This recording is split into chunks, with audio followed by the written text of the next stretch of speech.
Shalom, salam sejahtera dalam kasih Tuhan kita Yesus Kristus. Apa kabar jemaat Tuhan? Doa dan harapan semoga jemaat tetap berada dalam keadaan yang kuat, sehat, dan ceria selalu. Puji Tuhan, kita dapat bertemu kembali menerusi acara ibadah online pada minggu ini. Kita berterima kasih atas berkat kemurahan Tuhan dapat mempertemukan kita sekali lagi melalui acara ibadah ini. Terima kasih untuk tim yang terus setia menemani kita, memastikan ibadah kita berlangsung setiap minggu. Terima kasih untuk tim media yang telah berusaha dengan begitu gigih sekali, dan tim praise and worship yang terus melayani kita melalui puji-pujian yang menyegarkan rohani kita. Terima kasih untuk pelayanan Anda. Pastor berdoa kiranya Tuhan Yesus memberkati. Kita juga tetap berterima kasih untuk tim pendoa yang setia berdoa 24 jam. Kita berterima kasih untuk kesetiaan semua pendoa-pendoa. Saya percaya melalui doa-doa yang telah kita taburkan, kita pasti mendapat jawabannya daripada Tuhan Yesus Kristus. Cepat atau lambat, pasti kita akan mendapat jawaban doa kita. Jemaat sekalian, mari kita terus kepada firman Tuhan. Kita baca bersama-sama bahagian firman Tuhan yang terdapat dari 2 Korintus pasal 4 ayat 10 hingga ayatnya yang ke-12. Firman Tuhan berkata demikian dari ayat yang ke-10. Kami selalu membawa kematian Yesus dalam tubuh kami, supaya kehidupan Yesus juga dinyatakan dalam tubuh kami. Ayat 11, karena kami yang hidup ini selalu diserahkan kepada kematian karena Yesus, supaya kehidupan Yesus juga dinyatakan dalam tubuh kami yang fana ini. Yang ke-12, demikianlah kematian bekerja di dalam kami, tetapi kehidupan bekerja di dalammu. Demikian pembacaan firman Tuhan. Mari kita berdoa sejenak. Pastor akan pimpin kita di dalam doa. Segala puji syukur, hormat, kemuliaan kami kembali kepadamu ya Tuhan Yesus, atas berkat limpah rahmat-Mu yang Kau telah curahkan dalam hidup kami. Bapa di sorga, pada kesempatan ini hamba serahkan pemberitaan firman dalam tangan-Mu Tuhan.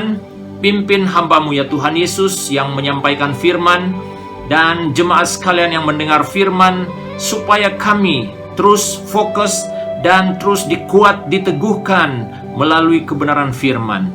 Terima kasih Bapa di sorga, segala halangan-halangan yang mau mengganggu pendengaran kami, tumpuan kami terhadap firman, kami berdoa di dalam nama Tuhan Yesus, kami patah lumpuhkan kuasa itu. Biarlah kuasa Roh Kudus-Mu Tuhan yang memimpin kami. Ketika kami mendengar firman-Mu ini ya Tuhan, kami dikuatkan, kami diteguhkan, iman percaya kami di dalam Yesus Kristus. Terpujilah nama-Mu Bapa di sorga. Kami naikkan doa permohonan ini hanya di dalam nama Yesus Tuhan, penyelamat kami yang hidup yang bertakhta di sorga. Kami sudah berdoa. Haleluya, haleluya. Amin. Puji Tuhan, kita dapat kembali meneruskan firman Tuhan, mendengar firman Tuhan. Ini adalah kesempatan untuk kita, saudara kekasih. Seperti mana kita telah mendengar firman Tuhan pada minggu yang lepas, yaitu mengajak kita supaya kita fokus terhadap Kristus dalam hidup kita. Nah, pada minggu ini kita juga mempelajari satu tema, yaitu menempatkan Kristus yang utama dalam praktikal hidup kita.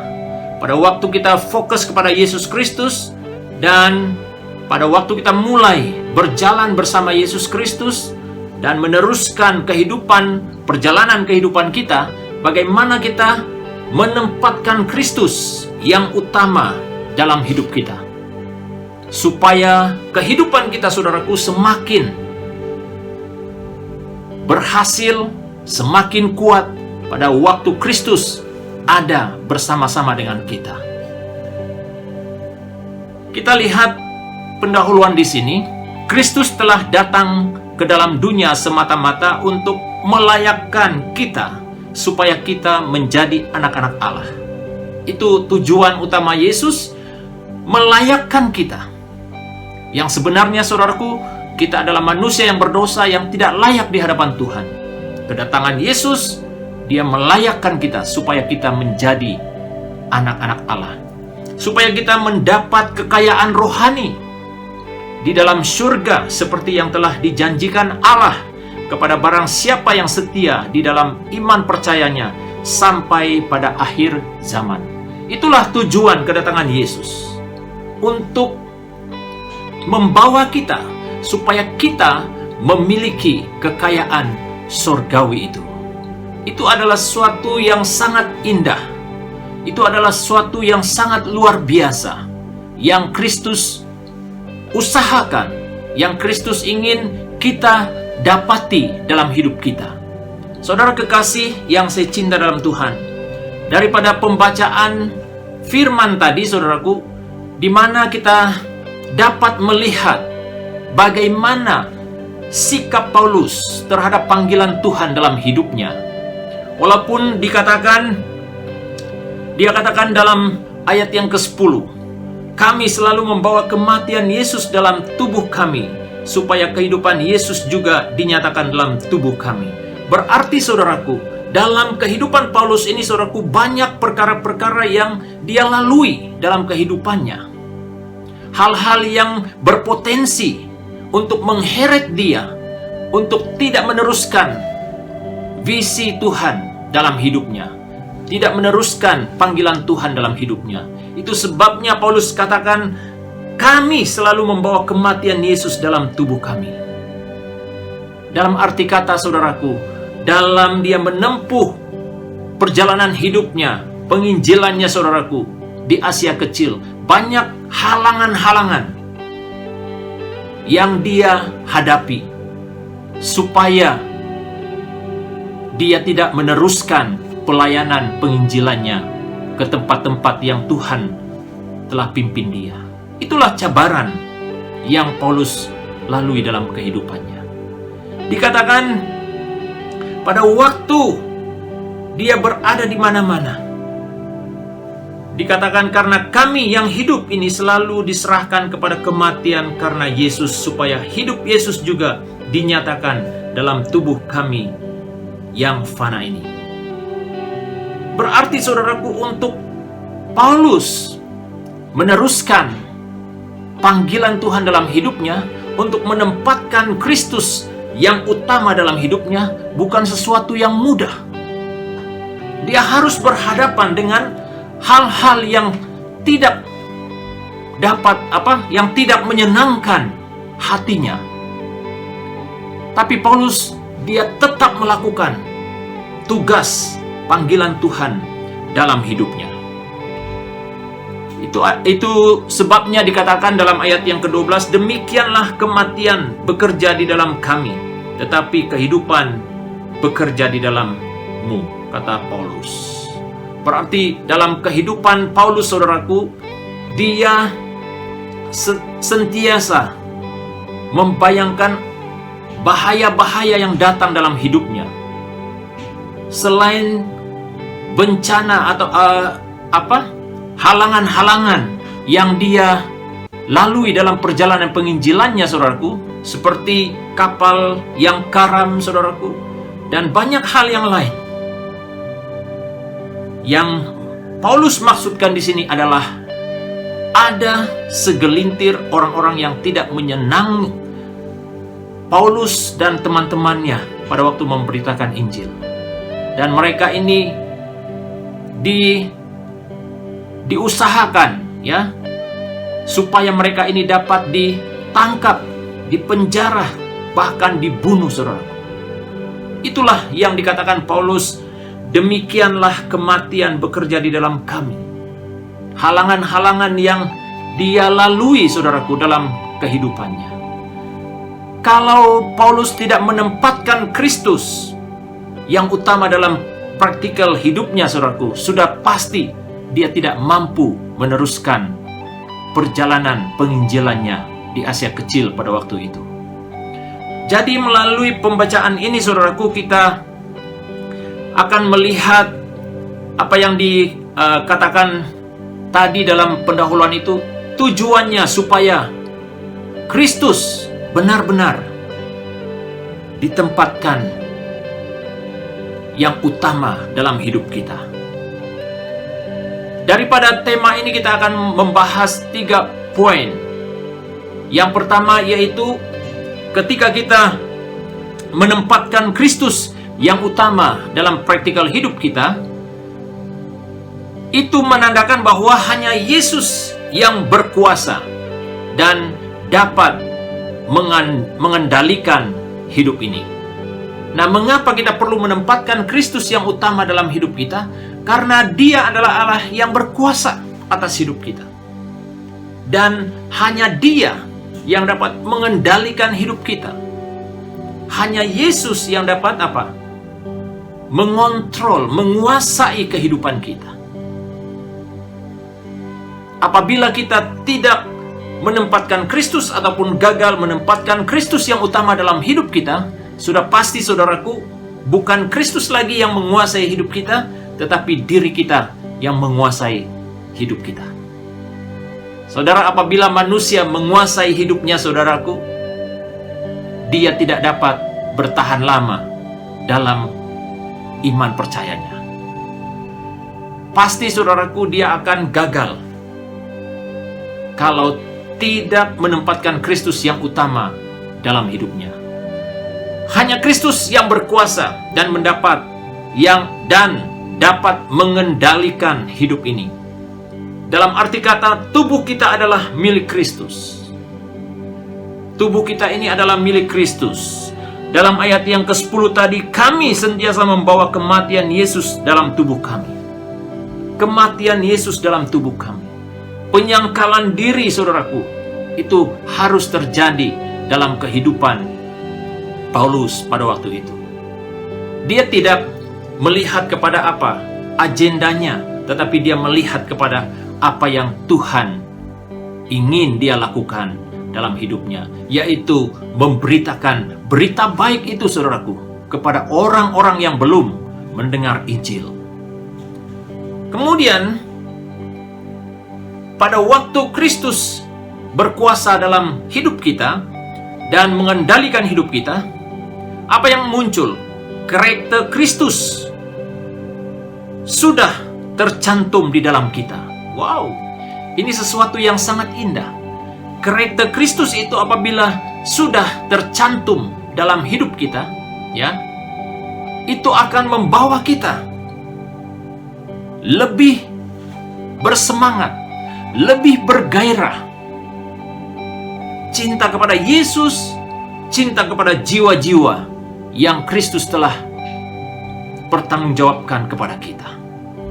Ayat yang ke-11 dikatakan di sana, sebab kami yang masih hidup ini terus-menerus diserahkan kepada maut karena Yesus, supaya juga hidup Yesus menjadi nyata di dalam tubuh kami yang fana ini.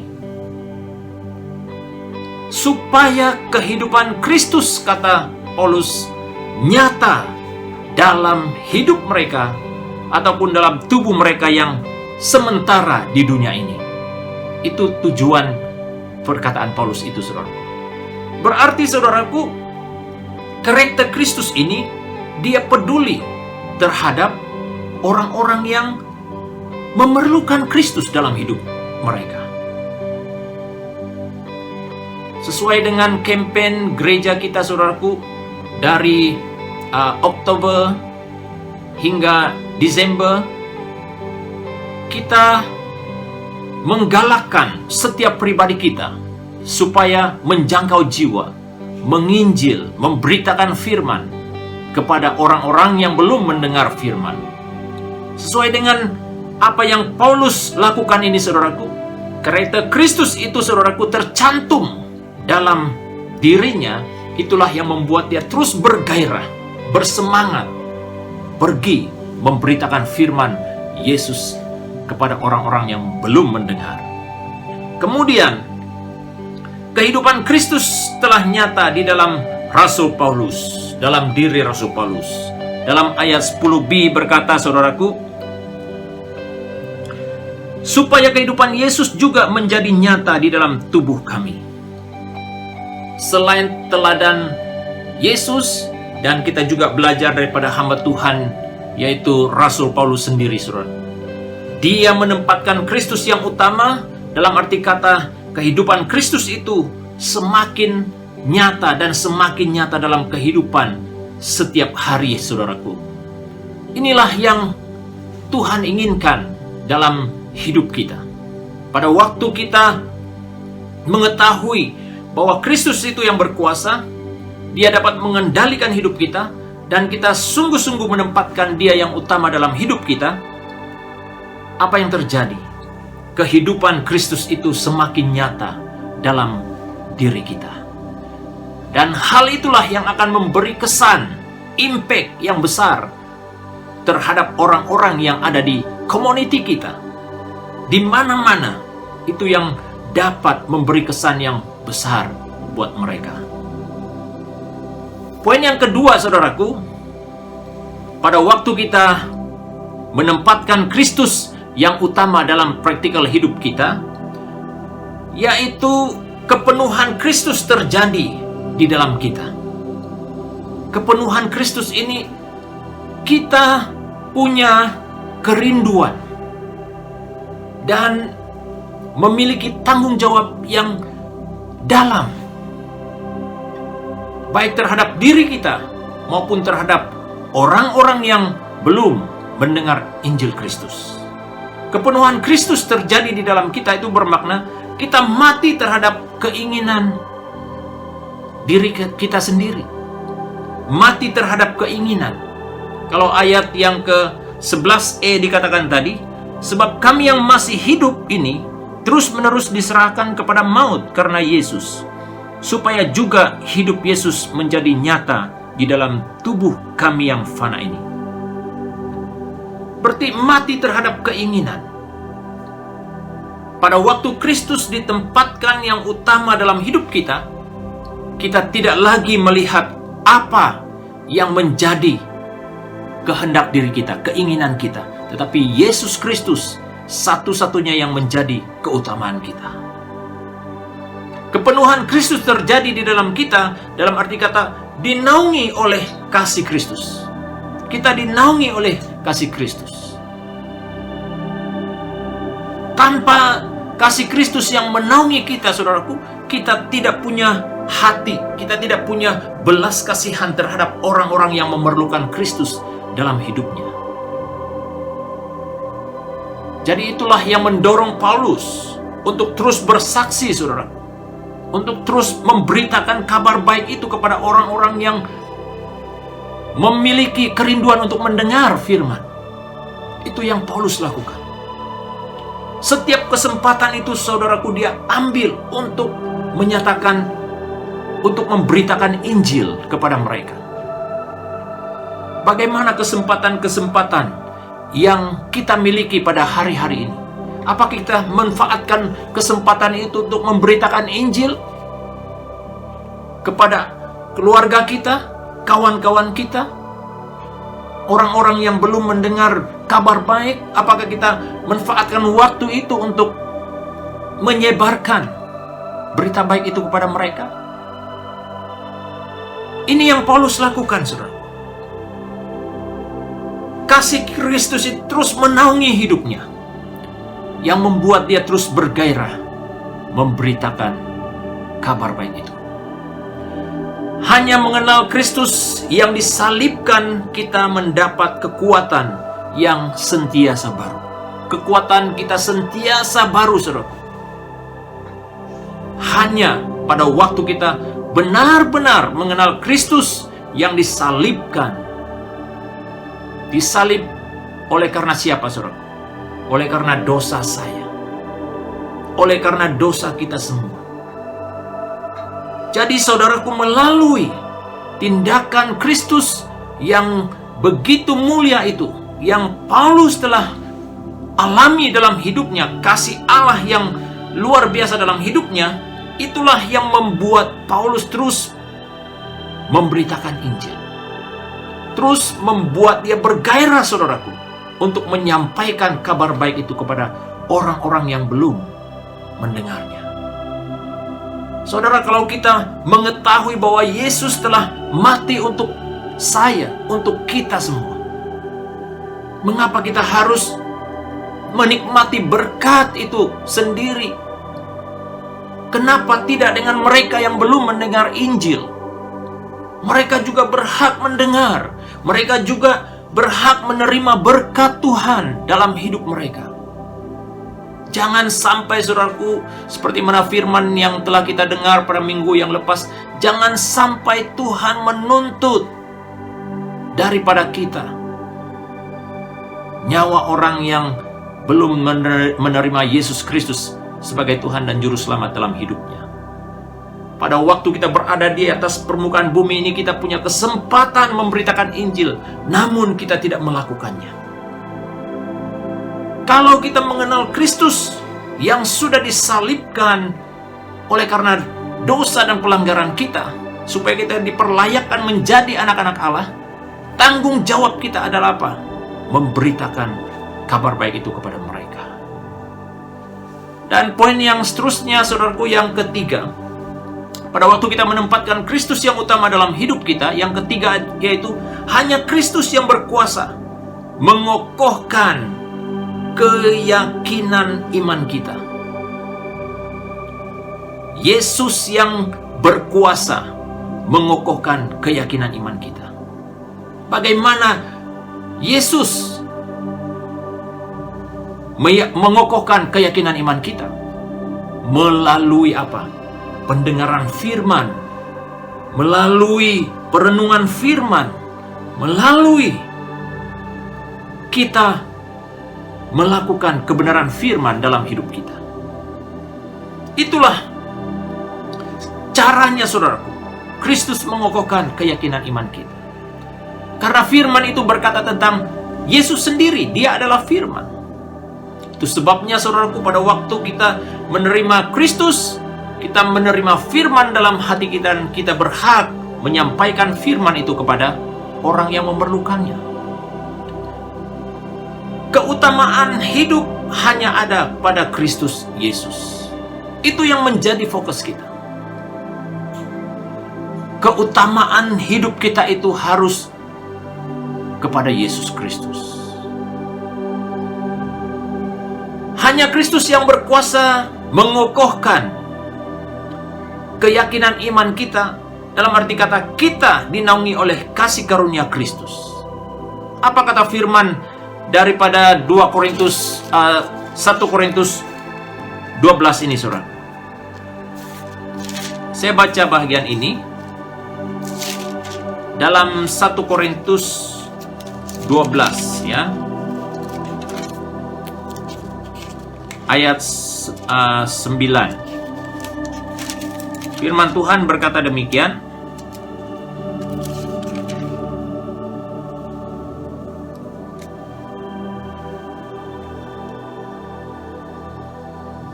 kepada yang seorang roh yang sama memberikan iman, dan kepada yang lain ia memberikan karunia untuk menyembuhkan. Dalam arti kata kita dinaungi oleh kasih karunia Kristus dalam hal apa, saudaraku? Dia melengkapi kita dengan roh Allah sendiri, menaungi kita dengan kasih karunia Kristus sendiri. Saudara kekasih yang saya cinta dalam Tuhan, hanya Kristus yang berkuasa mengokohkan keyakinan iman kita. Dalam arti kata apa, saudara? Kemampuan Kristus terjadi di dalam kita, supaya orang lain pun dapat menikmati keuntungan di dalam Kristus. Kalau hidup kita telah diberkati dan kita mengalami Kristus itu luar biasa dalam hidup kita, kenapa kita tidak menyampaikan berita baik itu, saudaraku, kepada kawan-kawan kita, saudara kita? Firman Tuhan menggalakkan kita supaya kita apa? Beritakan firman itu kepada mereka yang belum mendengar berita baik itu. Yang terakhir, penutup, saudaraku, hidup kita yang dimiliki oleh Kristus bertujuan supaya kita diperkuatkan dalam iman percaya kita, untuk tujuan menguatkan dan memperkayakan orang lain. agar mereka pun mengalami keuntungan dalam Kristus Yesus. Itulah tujuannya, saudara. Jangan berkat Tuhan itu kita alami sendiri. Padahal orang yang ada di samping kita, orang yang ada di kiri kanan kita, mereka memerlukan Kristus. Mereka memerlukan berita baik itu. Mereka juga mau mengalami berkat ilahi itu dalam hidup mereka. Kita percaya, saudaraku, melalui campaign pada bulan yang masih ada ini, saudaraku, kita terus bersemangat beritakan firman itu kepada mereka yang memerlukan Kristus dalam hidupnya. Jangan kita berdiam diri, saudara. Pada waktu kita berdiam diri dan kita tidak memberitakan Injil, kita tidak bersaksi, kita tidak menyatakan bagaimana Kristus yang telah memberkati hidup kita, nanti kita menjadi orang Kristen yang tidak bertumbuh, saudara. Jadi kita perlu menyatakan Kristus, beritakan Kristus. Kita sama-sama berbagi firman. Melalui cara itu, saudaraku, kita dapat meningkatkan mutu atau quality rohani kita di dalam Yesus Kristus. Demikian pembacaan firman Tuhan yang kita dengar bersama pada hari ini. Kiranya Tuhan Yesus memberkati jemaat sekalian yang ikut sama mendengar sabda firman Tuhan ini. Saudara jemaat yang saya kasihi dalam Tuhan Yesus Kristus, sebelum saya menyerahkan waktu ini untuk pengacara, dan pastor ingin berterima kasih kepada jemaat sekalian yang terus memberi sokongan untuk pelayanan Tuhan di SIB City Life Church Kuala Lumpur, untuk kesetiaan Anda memberi sokongan melalui doamu, ya, melalui pemberian kasih dan persembahan persepuluhanmu. Apa saja bentuk sokongan yang jemaat lakukan, saya yakin Tuhan Yesus akan memberkati jemaat sekalian. Dalam keadaan-keadaan yang sangat menyukarkan ini, jemaat Tuhan, saya menggalakkan jemaat sekalian kita terus berdoa. Kita meletakkan harapan kita kepada Yesus Kristus. Apapun kesukaran, cabaran yang kita hadapi pada saat ini, kita serahkan itu di kaki salib Tuhan. Biarlah Tuhan Yesus yang menolong kita, mengangkat kita, memampukan kita harungi semua cabaran itu.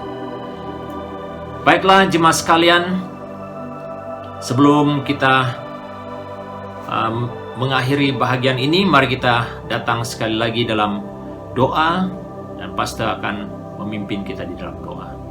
Segala puji syukur, hormat, kemuliaan kami kembalikan kepadamu ya Tuhan, atas berkat firman-Mu yang sudah kami dengar pada hari ini. Kiranya kebenaran firman-Mu ini memberi dorongan kepada kami, menggalakkan kami supaya kami terus bersaksi, baik kepada keluarga kami, saudara-saudara terdekat kami, kawan-kawan sepejabat, kawan-kawan yang belajar bersama-sama. Kami mohon Tuhan beri hikmat, beri keberanian untuk jemaat sekalian supaya mereka dapat mempelajari, dapat mempraktikkan firman Tuhan dalam masa-masa ke depan ini, dalam masa mereka memberitakan Injil ini kepada orang yang belum mendengar firman-Mu ya Bapa di surga. Bapa, hamba berdoa khusus untuk jemaat sekalian di SIB City Life Church Kuala Lumpur. Kami serahkan dalam tangan Tuhan. Mungkin ada keluarga-keluarga yang berada dalam keadaan yang kurang sehat, jemaat kami yang sakit. Kami berdoa di dalam nama Tuhan Yesus, segala sakit penyakit kami mohon Tuhan jamah sembuhkan sakit penyakit kami ya Tuhan Yesus. Kami juga serahkan ya Tuhan jemaat sekalian yang terjejas oleh karena COVID-19 ini, mata pencarian mereka, bisnis mereka. Kami mohon Tuhan beri mereka hikmat, kebijaksanaan supaya mereka dapat keluar daripada masalah ini Tuhan Yesus. Supaya mereka dapat mendapat jalan keluar, bagaimana mereka dapat menangani keadaan ini Tuhan Yesus. Bapa Surgawi, pada kesempatan ini kami serahkan juga Tuhan untuk anak-anak kami yang masih belajar. Kami mohon Tuhan tolong mereka dalam segala usaha yang mereka lakukan. Biarlah nama Tuhan Yesus dipermuliakan dalam studi mereka. Demikian jemaat sekalian yang bekerja, Tuhan tolong mereka Bapa di sorga. Pada waktu mereka melakukan tugas pekerjaan mereka, Tuhan beri hikmat dan Tuhan berkati segala usaha mereka. Terima kasih Bapa di sorga. Kami juga serahkan ya Tuhan buat jemaat sekalian dalam usaha pekerjaan sepanjang minggu yang akan datang ini. Tuhan tolong kami, lindungi kami Tuhan, jauhkan kami daripada segala bahaya, sakit, penyakit, dan rencana jahat manusia atas hidup kami. Tuhan, Kau melindungi kami Tuhan. Engkaulah gembala yang baik, yang terus memelihara, menjaga kami, agar kami terus berada dalam keadaan yang selamat. Terima kasih Bapa di sorga. Sekali lagi ya Tuhan, hamba berdoa, mohon berkat-Mu Tuhan buat jemaat yang telah memberi persembahannya, persepuluhannya, janji imannya, pemberian kasih ke rumah Tuhan. Tuhan, Engkau berkati tangan-tangan mereka yang sempat memberi, yang tidak sempat memberi juga Tuhan. Kami mohon Tuhan berkati mereka Tuhan pada saat ini. Terima kasih Bapa di sorga. Terpujilah nama-Mu Bapa di sorga atas berkat penyertaan-Mu ya Tuhan dalam pemberitaan firman. Kiranya berkat firman-Mu ya Tuhan terus menguatkan, meneguhkan iman percaya kami di dalam Yesus Kristus. Di dalam nama Tuhan Yesus kami naikkan doa syukur kami. Kita yang diberkati sama-sama katakan amin, amin. Terima kasih atas kesetiaan Anda. Tuhan Yesus memberkati. Jumpa Anda di minggu yang akan datang. Shalom.